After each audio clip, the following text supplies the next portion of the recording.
great. Before I jump into my talk, I love that song. I have zero musical talent, but when I was a kid, we had a piano in our basement, and I would go down and pluck out a song, and it was always Greensleeves. I love 2 fingers, maybe 1 finger, but I love that song. Thank you so much. Welcome. I had such fun writing this talk. It's because what I decided to do is bring in some of the interfaith elements that make us an interfaith community. This is Christmas, but it's also Hanukkah. It's also the Winter Solstice. We're also heading into Kwanzaa. So we're going to talk a little bit and celebrate some of these faith traditions. This season, there's something about the winter season when many faith traditions celebrate the coming of light, the birth of new life. It's because today is the Winter Solstice. It's the shortest day and the longest night in the Western Hemisphere. And it is a time that is celebrated by cultures the world over, and we're going to talk about that a little bit. But first I want to talk about Hanukkah. Hanukkah started on December 16th, and it goes until December 24th.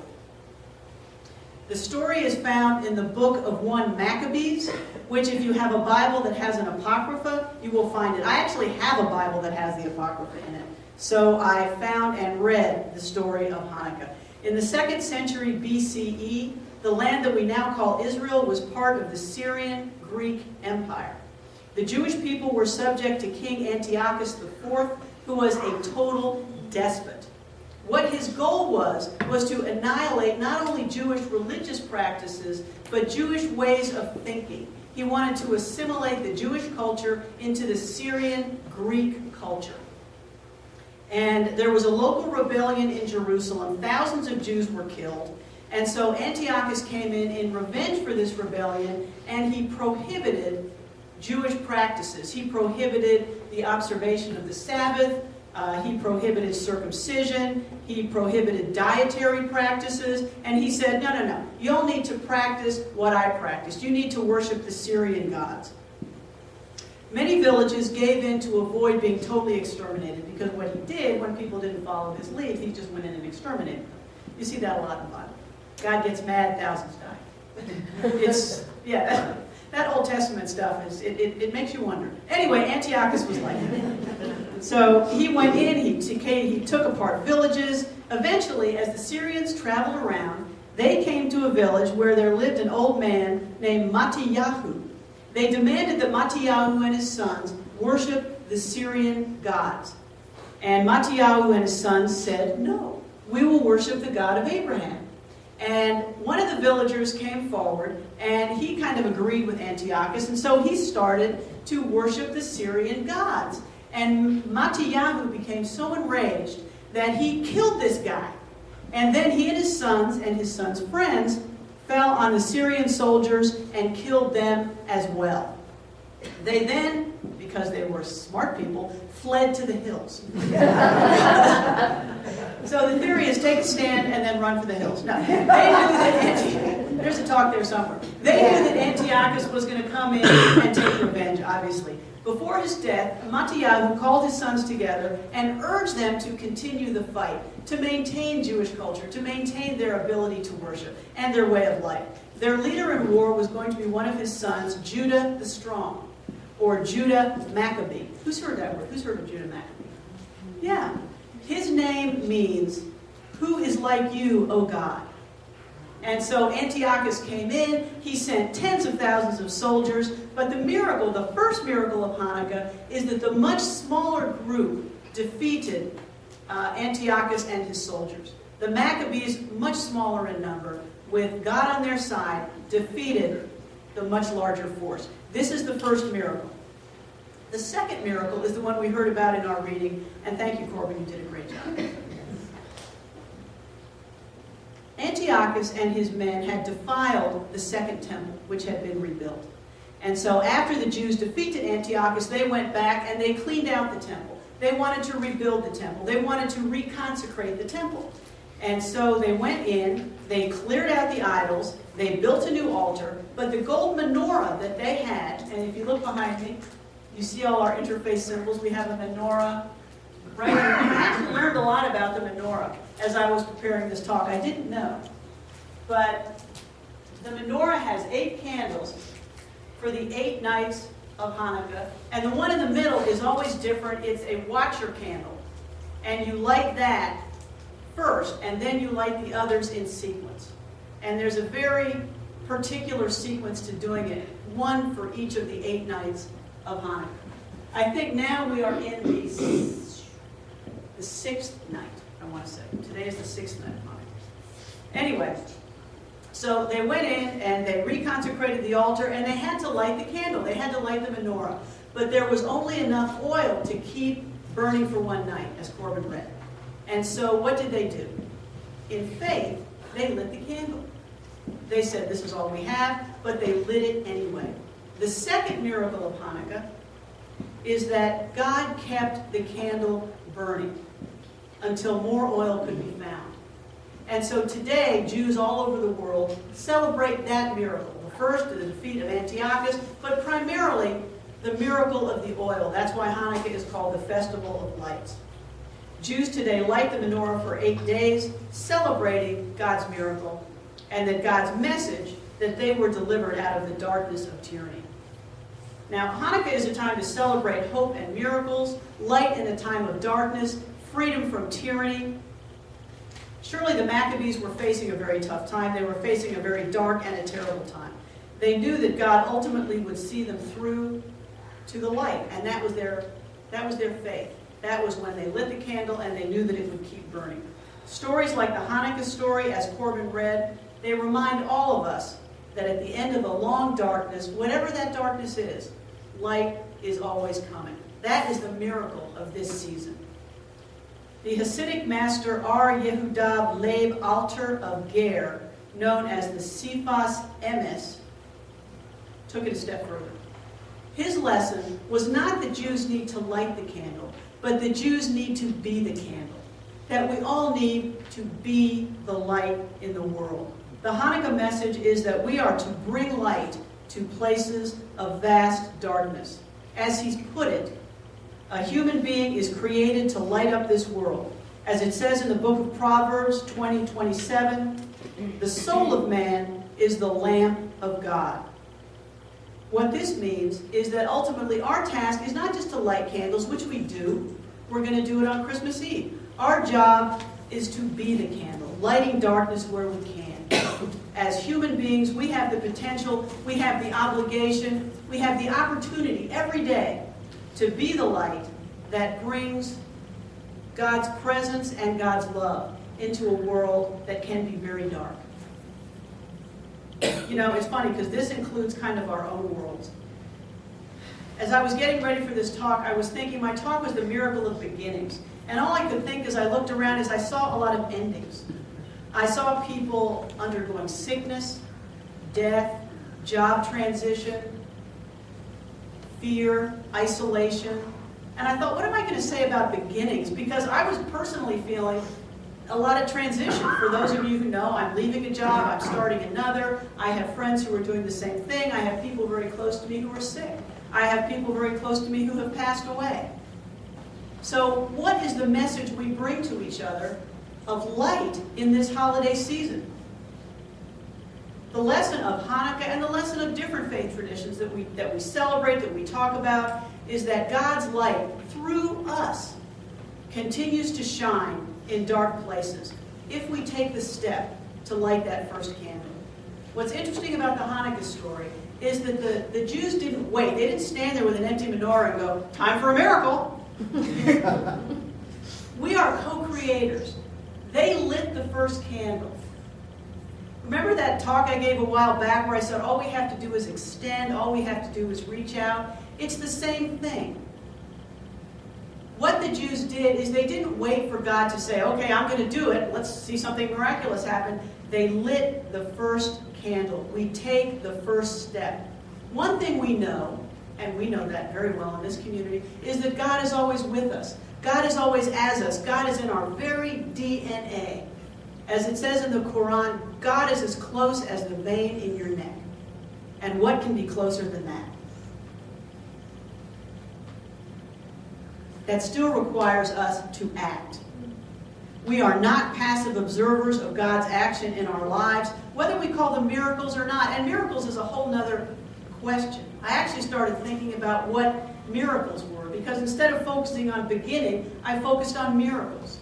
What is a miracle? I even looked it up. Something wondrous. It comes from the Latin mirare, to wonder at. And what I decided is that it's our commitment, it's our action, it's our being in the game that helps generate God's miracles. As the Maccabees found out, when we commit our energies, our best minds, our intention, our biggest hearts, that's when God can act in our lives. It's not for sissies. This is not for people who are half in. This is for people who give it their all, as they did, who fully believe, who fully know, who affirm, I am God on earth, and so are you, and so are we all. And that's what the Maccabees said. They didn't sit back and ask God to eliminate the Syrians. They knew that God was on their side, but they picked up their swords and they stepped out. That is one of the lessons of this story.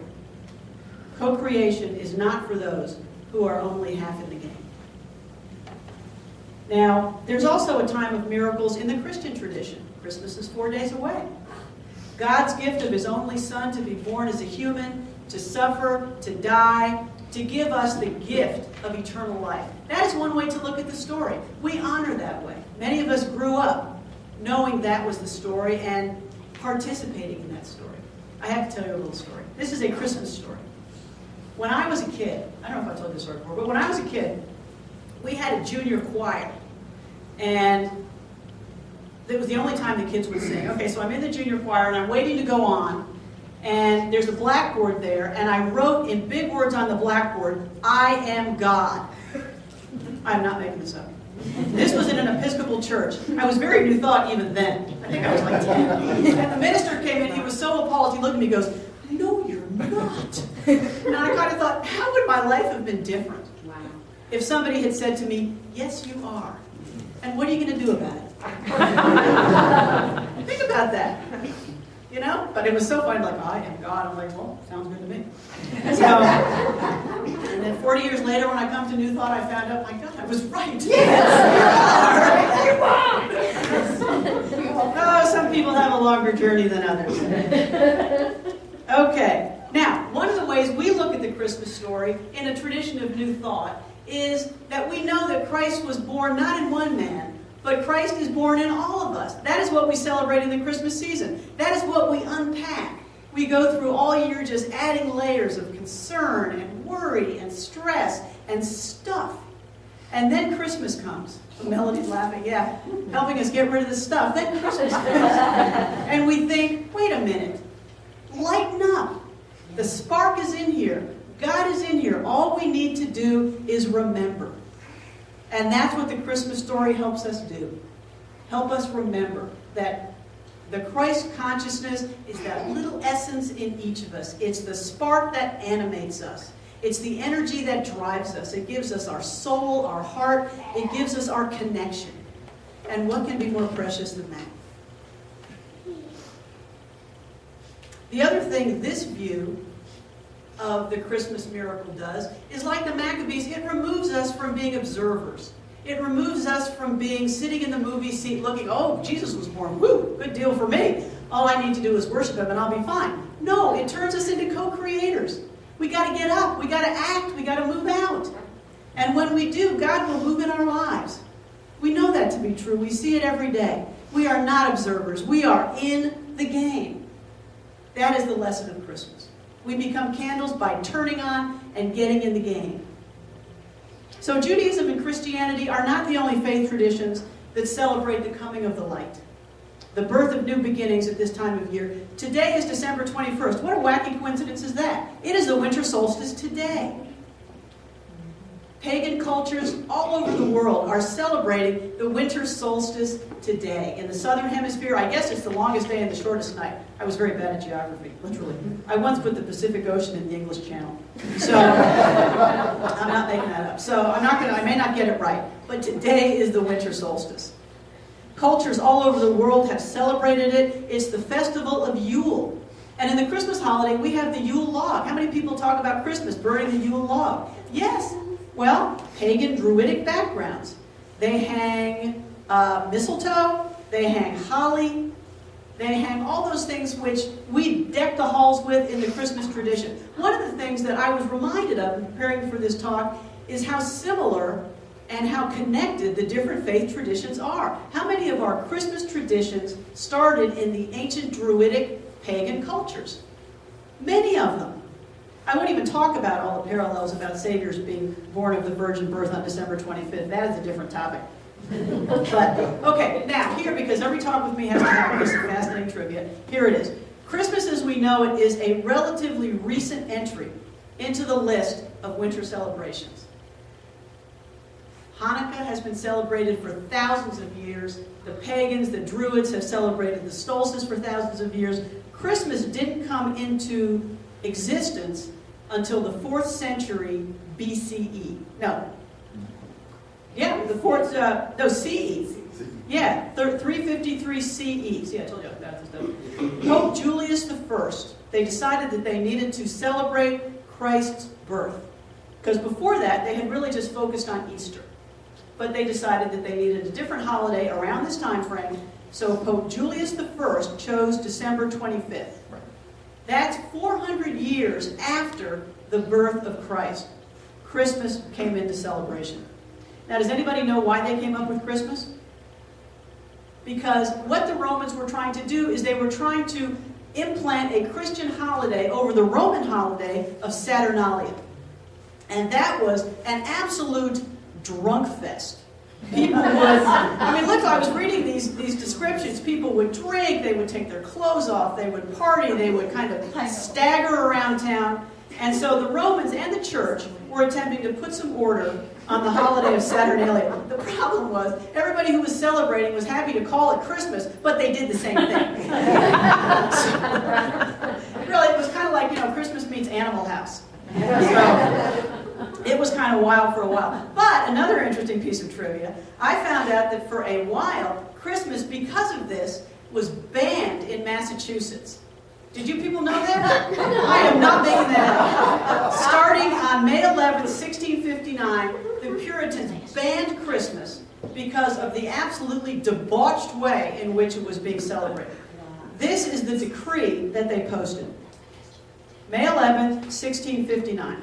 For preventing disorders arising in several places within this jurisdiction by reason of some still observing such festivals as were superstitiously kept in other communities to the great dishonor of God and offense of others, it is therefore ordered by this court that whosoever shall be found observing any such day as Christmas or the like, either by forbearing of labor, feasting, or any other way, shall pay for every such offense 5 shillings as a fine to the county. This is Massachusetts. Okay, I want to show of hands. Who knew that? Okay, Sydney knew that. Okay, next I'm throwing this out.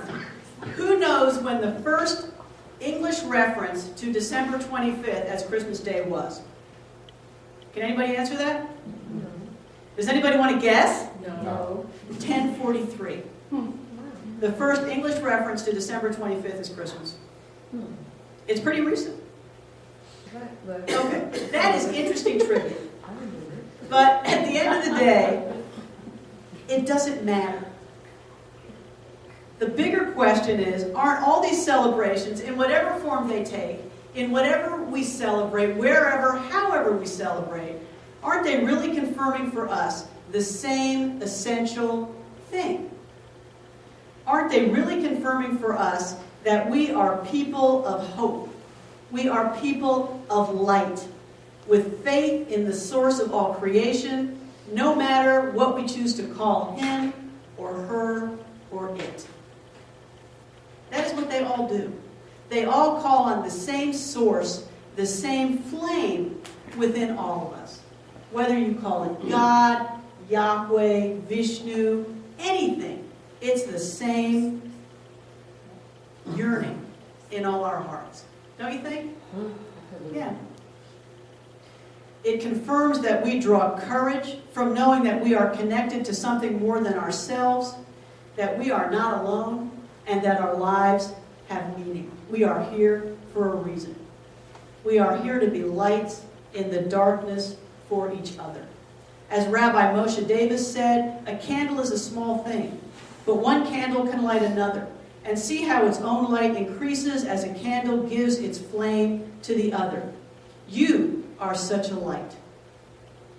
And we're going to see that on Wednesday, as we light each other's candles, as the glow grows. That's how it works. That's one thing that is so wonderful about this community, that we celebrate the connection that we all have, the divine spark we all have. When I left what I call a traditional church, and I started looking for something different, the only thing I could articulate is I knew I was looking for something I called a harmonic. Because it was a pure note, a pure energy, joining and connecting us all. And I needed to find a place where I could feel it and celebrate it and grow it. And that is what we have here. We are all joined by the same pure note. And that is what we celebrate at this holiday season. God is not acting upon us in judgment, but He is acting through us, through grace and love. We realize this truth regardless of the faith tradition we follow. It's a big mountain with different paths to the same summit. That's the image I have. It's not original, but it's true. All paths up to the same God. Each gives us a vehicle to experience reverence, awe, wonder, and a way to connect with our source. I think what we try to do here in an interfaith and interspiritual community is celebrate the different paths and also dig for the common truths. Dig for the perennial wisdom, the truths that underlie them all. And as we embark into the new year, that is one thing that I hope we do more of. Because there are so many rich and wonderful faith traditions, with so many lessons we can take away.